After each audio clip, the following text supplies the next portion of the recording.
Hello, my dear class. How are you all? Look, there is another topic, isotopes. And you know why I have made a separate worksheet on this topic isotope, because this is very important from the examination point of view. And when we learn the topic isotope with its full content coverage, we get command over atomic structure, over electronic configuration, over subatomic particles, and the distribution of electrons in the structure of atom as electronic configuration. And we learn the existence of isotopes, the uses, the application, and many more things related to the single word. So let us begin the worksheet with the name of God. The first MCQ is, which atom has twice as many neutrons as protons? Now you have to begin this solution with a very clear understanding of the atomic structure and the positions or placements of subatomic particles in the atom. So we see there are three subatomic particles: electrons, protons, and neutrons. And out of electrons, protons, and neutrons, two fundamental particles are present in the nucleus, and their number is called as nucleon number or the mass number.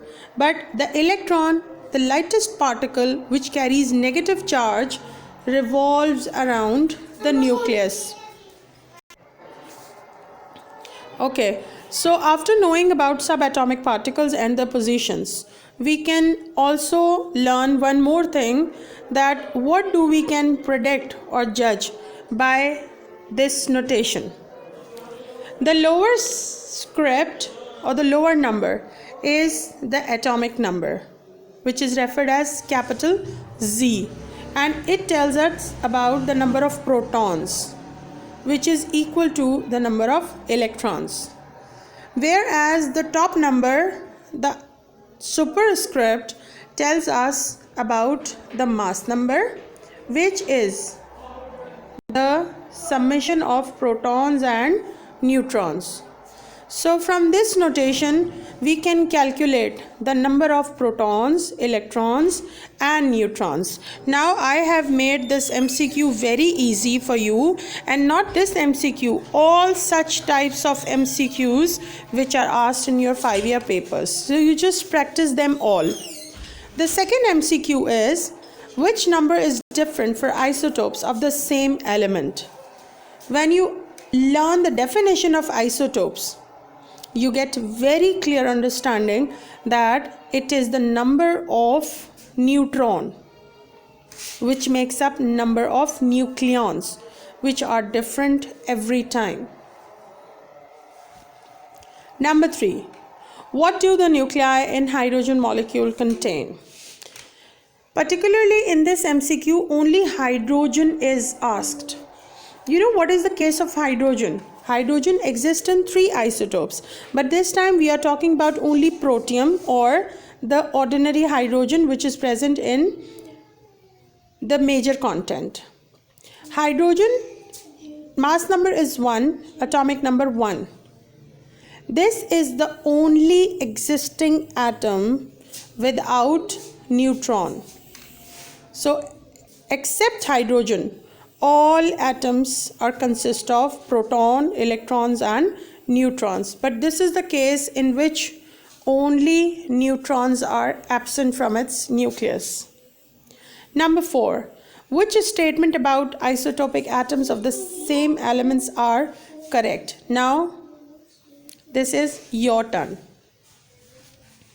Number 5, hydrogen and helium have isotopes as shown.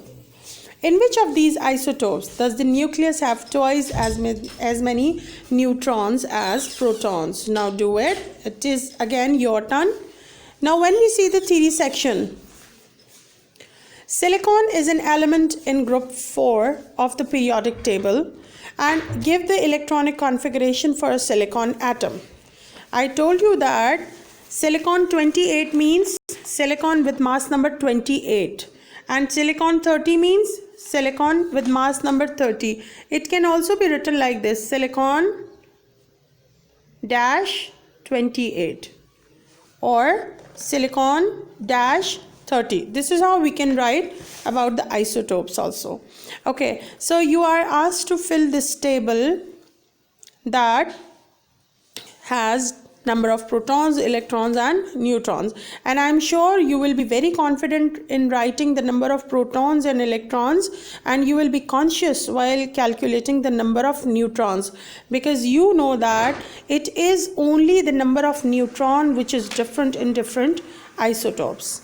Now part C again needs your attention, that what are your reactants? Your reactants are silicon and chlorine. When combined, they form silicon chloride.